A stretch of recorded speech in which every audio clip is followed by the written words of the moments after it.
Your son is a failure.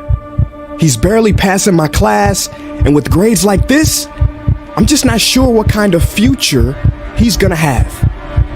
What do you have to say for yourself? You're supposed to graduate this year.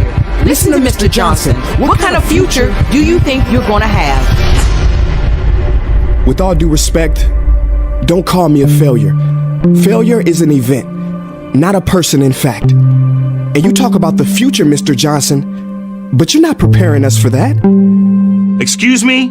Just listen to what I'm saying. This should be good.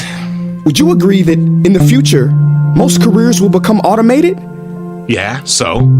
So the people who succeed will have to be curious, innovative, with resilience to adapt to new changes. What's your point? My point is, the focus in this school is not on that.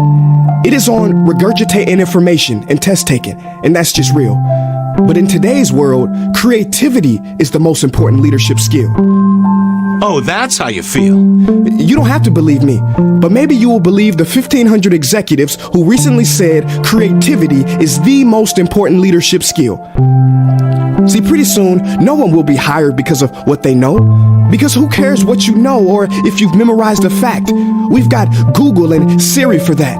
In the future, people will be hired because of what they can do with their knowledge. Can they creatively solve real-world problems, not just follow instructions or directions and bubble in multiple choice questions? So, Mom, that's why I'm stressed, because these robotic tasks we learn in school should stop. Because no one can do a robot's job better than a robot. Billionaire founder of Alibaba, Jack Ma, said that we should not compete with artificial intelligence, but instead focus on developing unique human intelligence. Mr. Johnson, drills are for teeth, not the human mind. So these repetitive knowledge-based tasks we must leave behind. Or in the future, you're gonna find a lot of people graduating out of your class right into the unemployment line. See, many top companies today don't look at grades. Mom, that old way is expiring. Google has been quoted as saying GPAs are worthless criteria for hiring. Founder of Tesla, Elon Musk, agrees. So I say this with unease and sorrow. If you continue to teach today as you taught yesterday, then you rob us students of tomorrow. Mr. Johnson, I'm gonna keep it real with you. Sometimes sitting in your class is tough. I'm constantly thinking, if I don't look up at the clock, maybe it'll speed up. So I listen to you, do my work, and pay attention, feeling like an hour had to have gone by. But it was only 3 minutes. So if you wonder why we're bored in class, look, you wanna get a kid to hate reading? Give them this, a school textbook.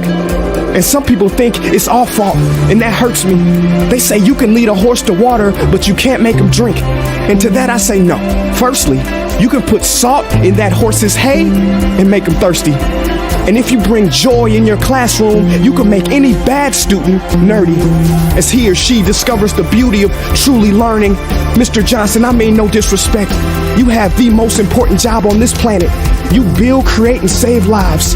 But if you really care about my future, like you say, then you have to fully commit and ask yourself honestly, how do I prepare a child for a future that doesn't yet exist? Here's a hint. The answer is not found in this. It's using this and this. See, in the future, we will need more passion and compassion. People with inspired hearts and wisdom to uplift this planet. And Mom, I love you, but can I be real?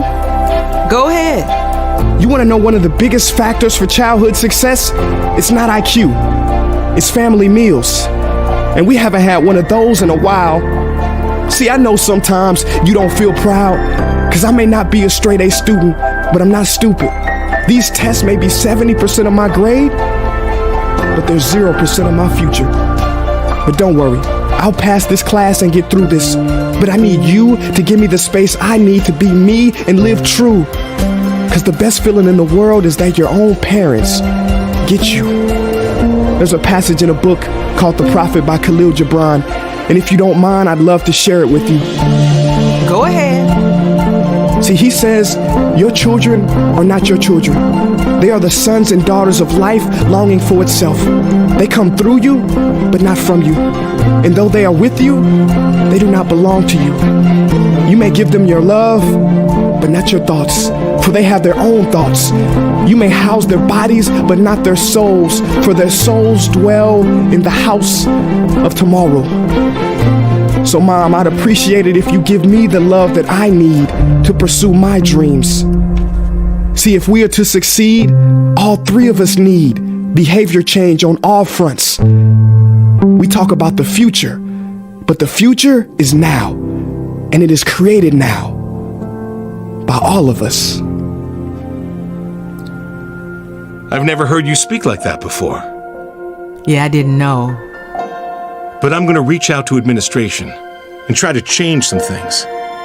You have my word.